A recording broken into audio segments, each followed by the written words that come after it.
Welcome to Music Talk. I'm Dave. I'm Mike. And this week we're going to do Night Ranger. Yes. ATBPO. If you look on the back, it says, and the band played on. So if you want just a small tattoo of the acronym, you could do the ATBPO. You know, it's interesting. They have this road case cover, right? And it says Rig 40. So I was looking it up, man, and Night Ranger's first album came out 39 years ago. So I'm wondering if the 40 has anything to do with 40 years, you know, that they've been together. Huh. So I don't know if it does or not. I just happen to think that was pretty interesting. Could be. Well, the thing that drew my interest was a piece of duct tape on the latch. I'm like, is that really holding the latch on? Well, it may. Sometimes you got to tape it up so nobody will open it too, right? The snare's cool. I mean, the CD's cool too. Look, it's a snare. It's a snare drum. Okay. Yeah. Well, it was produced by what's his name, the drummer. I can't think of his name now. Well, he was a producer. Yeah, Kelly Keegi. Is that his name? Yeah. Kelly Keegi. So. Yeah, it says produced by Night Ranger. And it also says executive producer James Blades, which I looked up James Blades, and I can only think it's Jack's son. Huh. Because he's got a son named James. Yeah, well, it could be. I thought it might be his brother or something. Could be for tax purposes too. Well, I mean, I tried to find out who it was. I couldn't figure it out. Yeah. The inside of the case actually shows the whole Night Ranger road case there. Yeah. And the back looks like this picture of them. Lately we've been getting these CDs with the white writing on black, so it's real easy for me to read. I like that. Inside you got all the words, a couple pictures of the band. Here they are looking cool, you know. Still cool. Look at Brad over there on the side going, "What's up?" So yeah, but I'm surprised that they took pictures with Kelly in there. Kerry Kelly. Kelly, yeah. Well, actually, he's with them now. I'm not sure if he was on their last record. I don't think he was, though. But anyway, you got all that. Here's another cool picture. Look, there they are again. Yep. Looks like I don't know what that is. I'm a slide, I think. It looks like a slide, like a metal slide or something. I think they're out at some kind of, junkyard or something. Well, I think they're out at, I don't know, some kind of an industrial park or something. Yeah. And because one shot it shows them it's under the footing of a power tower, one of those scaffold looking towers. And and it looks like they took the top of it off and left the footing there. See, if you look at the back one, looks like they're sitting on two old recliners somebody threw away. That's why I was thinking junkyard or something. Could be a junkyard. Yeah, I don't know if I'd touch them things, but I'd be checking myself for bed bugs. That's what I was looking at too. I was like, I don't know if I would have sat on that or not, but anyway, they did. So anyway, the only thing I don't like about this is it doesn't tell you much about the songs. I mean, it's just the lyrics. It doesn't tell you who was involved in the writing, so you can only assume it was the whole band, but you know how that goes, right? So but anyway, it kind of looks like that's the way they're treating the whole thing. Everything I tried to pull up on them, it was all like a joint effort. Okay. It was all like they were all equal parts of the band or something.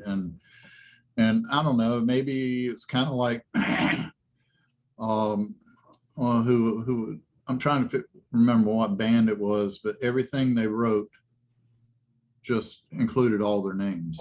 Yeah.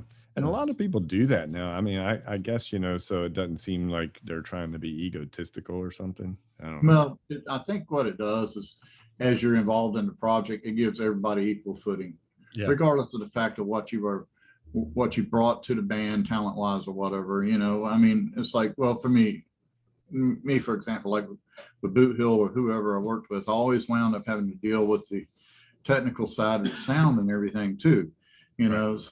So what I brought to the band was playing drums and maybe singing a backup vocal here and there, but really, paying attention to what's going on with the live sound. So you should have got paid twice. Yeah, well, with Rick Stanley, I should have. So anyway, the band's pretty much the same band though as the original Night Ranger. Only guy different is they don't have Jeff Watson anymore. They have Kerry Kelly. Yeah. you know, we were talking earlier that he's been with, you know, a lot of bands, and you just recently saw him with Yeah, Alice Cooper. Alice Cooper, right? Yeah, he was on Alice Cooper's last album, the live video. Right. Yeah. Yeah, And the guy can rip, that's for sure. Yeah, yeah. So I heard a little bit about Brad Gillis, or Gillis, however you want to say it. I say Gillis, but he had I heard a little interview with him, a real short interview. He talked a little bit about the record, but he didn't really talk a lot about the record itself. He just talked about the band. He talked a lot about Kerry Kelly and how he came into band. They had Joel Holstra for a while, and then Kerry Kelly came in, and they were talking about how they try to do everything as close to the original as they can, as far as like solos and stuff. And Jeff Watson used to do a 8-finger tapping, where you would just put all 8 fingers on the board. Right. And in the song "You Can Still Rock in America," that solo, Jeff Watson would do that. So Brad made a comment one time to Kerry Kelly about, you need to do that, see if you can do that on the solo. What you do sounds great and it's right, but originally, you know, Jeff Watson did it with the 8-finger tapping, and he said they got back to practice one day and they were playing some songs, and Kerry was like, "Hey, let's play You Can Still Rock in America, man." And he's like, usually Jack or him are ones that call out what song, but for some reason Kerry wanted to play it. And then when it got to the solo, he went over there and he started doing the 8-finger rolls, and Brad was like, he's got it. Look at him. That's why he wanted to practice the song. So I thought that was pretty cool. Yeah. But they had been friends for a while, so he was an easy fit for the band. I noticed too, it was recorded in Phoenix. Okay. Some of it anyway. They did credit some of it to being recorded in Phoenix, which, you know, right there, Scottsdale is where Alice Cooper lives. You know, and I mean, there's a lot of rockers that live out there, but that kind of explains a little bit of that connection there too. You know, I mean, I'm sure that's where Kerry Kelly lives, is probably out there in Phoenix area somewhere. Well, look, the drums, they say, were recorded at Sonic Fish, Arizona, so I'm guessing that's out there. Yeah. But yeah, I mean, the production's good, really good. I'm impressed, actually. I really like the drum sounds on here. Yeah, good drums. Yeah. I was impressed by his drumming on this record. Yeah. I think he's definitely stepped up a notch since the early Night Ranger stuff. Well, I think he was given more freedom because they're more in charge of what they're doing now, you know, and I'm sure at the time it was under management and under production, you know, that was dictating how they were doing things. You know? You're probably right. Exactly. So just like, you know, just like with the Beatles. I mean, you know, George Martin, you know, I mean, he was pretty much in control of what they did. Right. Up until Let It Be. Yeah. You know, light album. But yeah, so we'll run through the songs real quick. First one, "Coming For You." That's a great opening track. I mean, right off the bat, they're rocking you. Had your typical Night Ranger formula, you know, verse, chorus, bridge, twin solo, verse, chorus, out, you know. But the guitar work is super on it. Then you get the neck. Oh yeah, there's a couple things I want to say about it. So there's one part in there where they were talking about there's one thing I like, and that's Rolling Stones records, Just Around Midnight. I love the way they did that, and how they threw that Stones reference in there and actually used their own line. You know, I thought that was cool. But I don't know if you remember when we did the Blue Oyster Cult review, but there was 2 things that drive me crazy when they put it in a song that I hate. Number 1 is a telephone, right? Right. Number 2, a siren. All right. And this song, they have a siren twice on it, you know, and I'm listening to it. And then of course I hear it, and I'm automatically looking in the rearview mirror, you know, like, am I getting pulled over? You know? Yeah. So especially in a song, fast rocking song, don't have a siren, because more than likely people are driving faster listening to it. So, you know, you're going to freak people out. So, but anyway, I mean, catchy chorus, typical Night Ranger song for sure. Yeah. And then the second one, you got Bring It All Home to Me. Kind of the same formula again as the first one. Great. This one has a video. Great video. Yep. And actually, the versions that I listened to, that was the first song on the album, was "Bring It All Home to Me." Yeah, it's definitely on here. It's on the second one. Now, one thing I liked about it is you had the two guitar players playing different parts.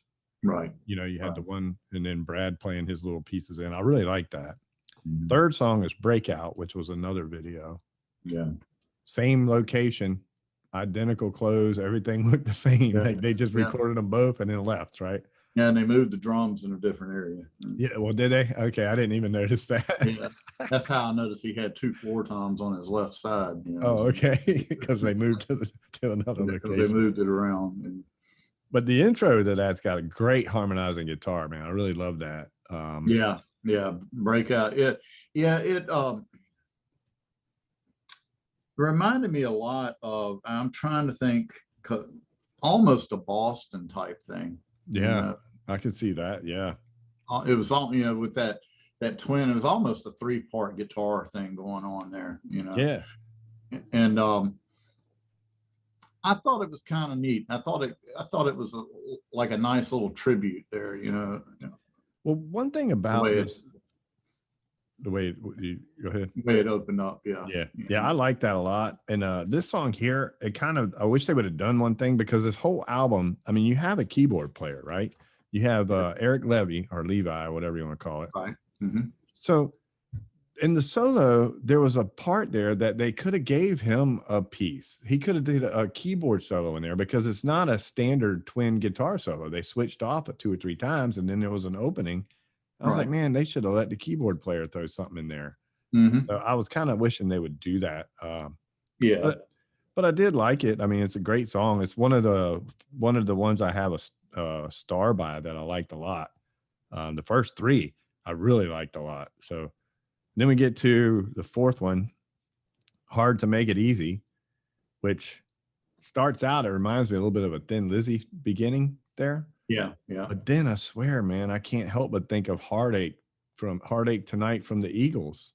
Well, I was thinking of foot stomping music a little bit, the way the drums approached From it. Grand Funk, got that Grand Funk foot stomping music thing happening. You know, so like, totally a reverse shuffle there. You're doing it with your feet, not your hands.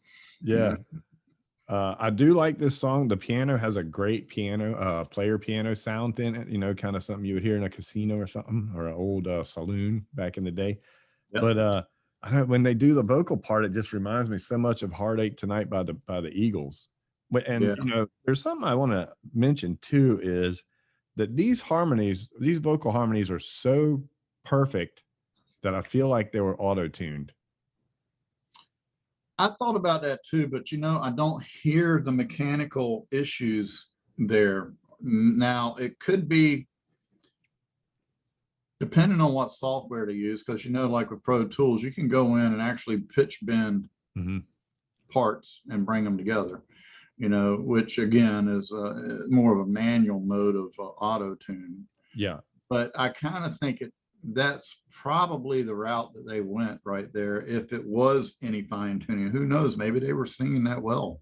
I mean, you know? I think they can sing that well, but it seemed like it was so perfect that they did it. And there's like 4 songs on here that I really thought that the harmonizing was so perfect that it had to be some sort of, even if it was just a notch, you know, it might not have been so much to the extreme that it starts to sound like a phone sound, you know, like Cher or somebody that really doesn't hit the pitch very well.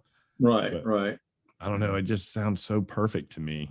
The only reason why you go with Cher is you're going to look at what outfit she's got on, not to hear her sing. Right. Yeah.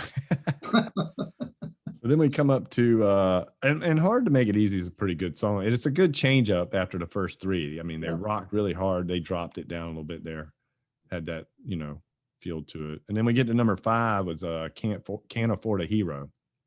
So kind of sounded like it's weird, because the beginning reminded me of something, and I can't think of what it was, but I kind of felt like it might have been something Porcupine Tree did, or Porcupine Tree, however you want to say. Yeah, I'm with Porcupine Tree. Every time I listen to them, all I'm listening to is Gavin Harris. Yeah, I'm not listening to the lyrics. Yeah, it just sounded like something that he had done before, like Steve Wilson had done before. But yeah, but I thought the words were kind of corny a little bit, but you know, other than that. I thought they were a little corny, but also too, it just reminded me of, you know, it might have been a little something that was a heartfelt thing of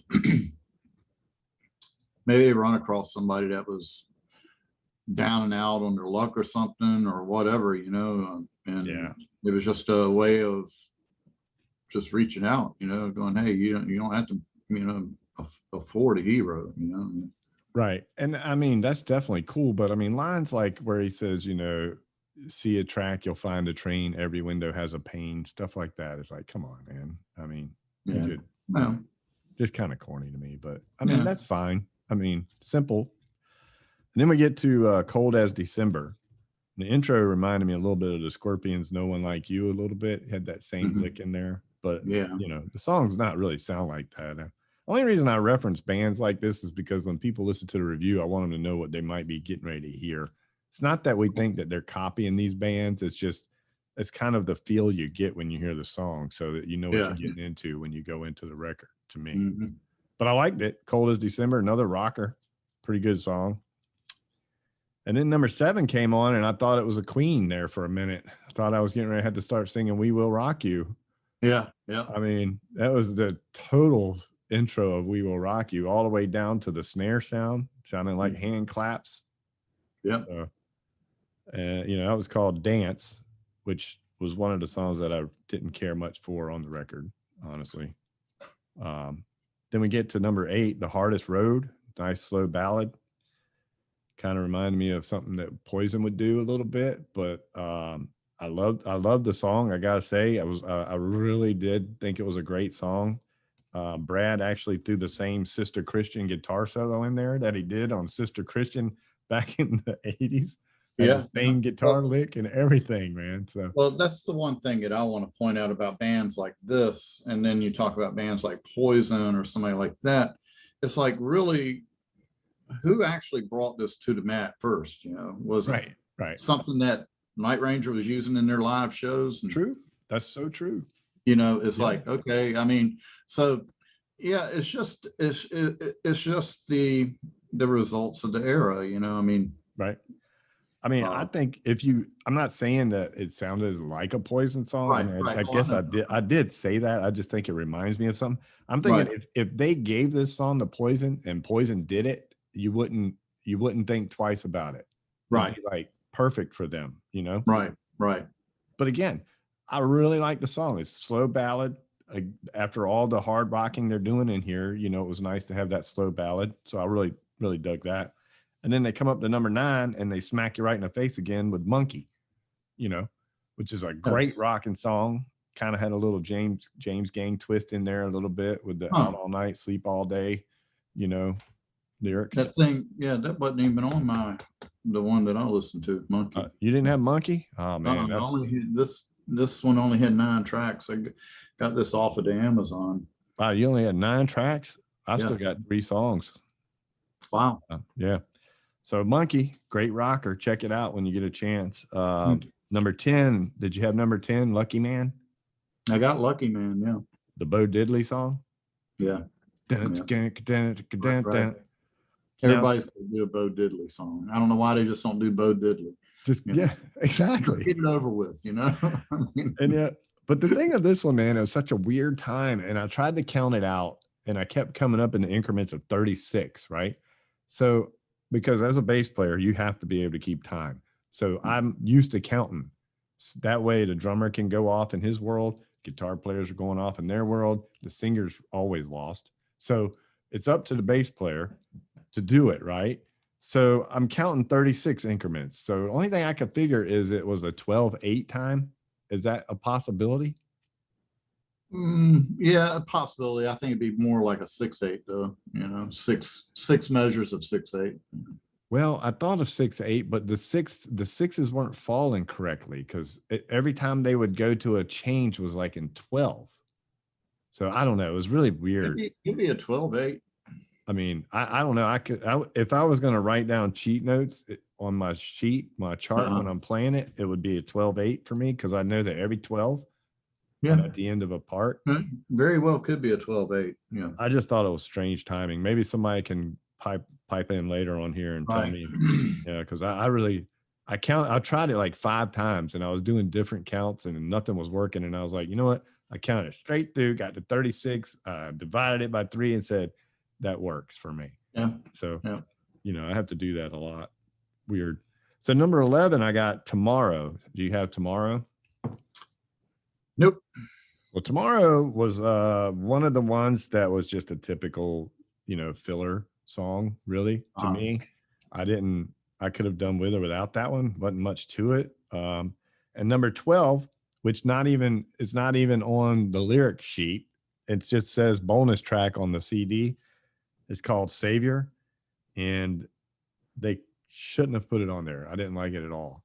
The only thing good about it is it had a decent guitar wah-wah part, but 11 and 12 to me sounded a lot like the rest of the CD, so it really wasn't special. So you actually probably got a better copy by not having a couple of those songs on there. Well, yeah, except for Monkey, man. You got to go listen to Monkey. That was a good one. Yeah, I'm gonna have to pull that up and check it out. I'm really wondering, maybe Amazon doesn't have a full copy available for streaming. I mean, I got mine from Amazon. I got the Well, I know, but I'm just saying streaming wise. Oh, streaming? Yeah, that's a possibility, I guess. Yeah.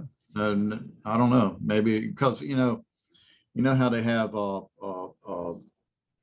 issues that they put out to just to media outlets, and a lot of times they're condensed. They don't put all the filler stuff on there, right? So I don't know, maybe this is a radio release or something. That's very possible. I think overall, to sum this album up, you have the big choruses, you have a lot of catchy choruses too. You'll be humming some of this stuff later. It's got that earworm thing, man, where it just gets in there and like Bring It All Home to Me. That's kind of something that sticks in your head. You have the typical formula for them with the twin guitar solos. Great guitar playing on here. I mean, for a guitar player, this is a great album. It's a little poppy rock for me, a little too poppy, I think. But, well, to me, Night Ranger's always been pop rock. I mean, they do it very well. Don't get me wrong. I don't know. I wouldn't change radio station on them, but they weren't one of my go-to bands. Right. I don't know that this album will be in my main rotation of records, but it's not a bad record. It's not like I'm going to say, oh man, I don't want to hear that. And I didn't fast forward through it. I mean, I listened to every song, probably the CD I went through like 6 or 7 times, this week. So I had enough opportunity to listen to it quite a bit. And, it kind of grows on you more. The first time listening to it, I was kind of like, they all kind of sound the same. But then after a couple times, I did start to break down each one more, and I liked more things about each one, even though it has the same formula. It's the same pop rock. It's the typical Night Ranger.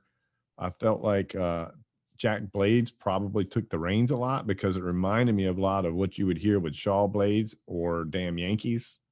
So I had that feel because Jack Blades seems like, he's his main harmony.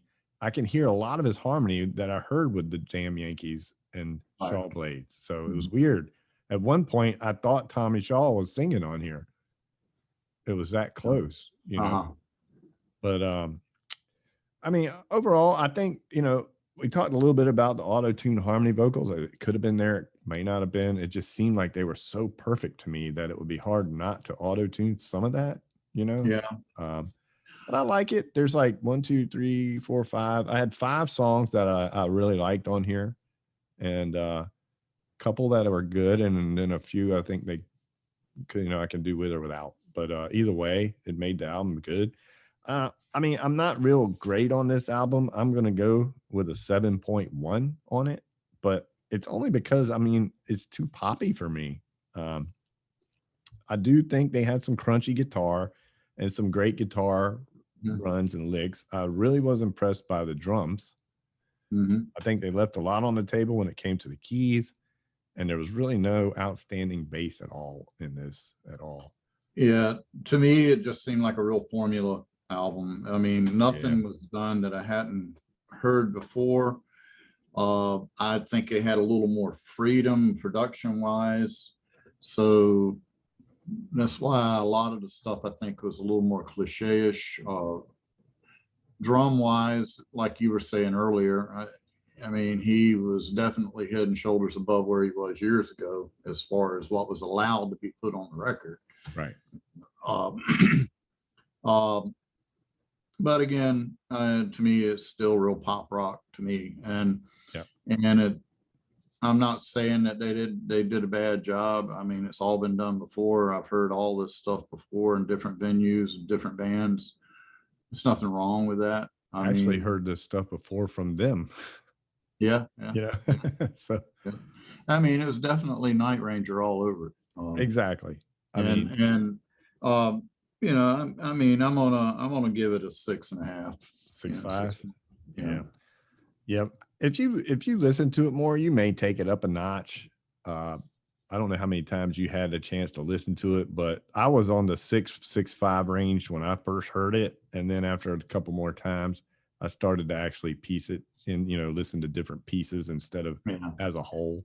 But as a whole, man, I mean, I was right there with you in the beginning. I was like 6.5 too. Yeah. Well, I was looking at it from sitting behind the drums, and it wasn't really anything he's doing that's really challenging my train of thought. You know, I mean, I could sit down and not really study what he's doing and basically probably land in the same pocket of what he's doing. Right. And which is nothing wrong with that, but it's just, to me, it was very predictable. And it's just like okay, for example, take Bob Seger, for example. You know, I mean, it's pretty much a formula between the bass and drums. It's just a formula rhythm section. And that's what I heard there with a little coloring. Yeah. But other than that, it was just all formula, you know.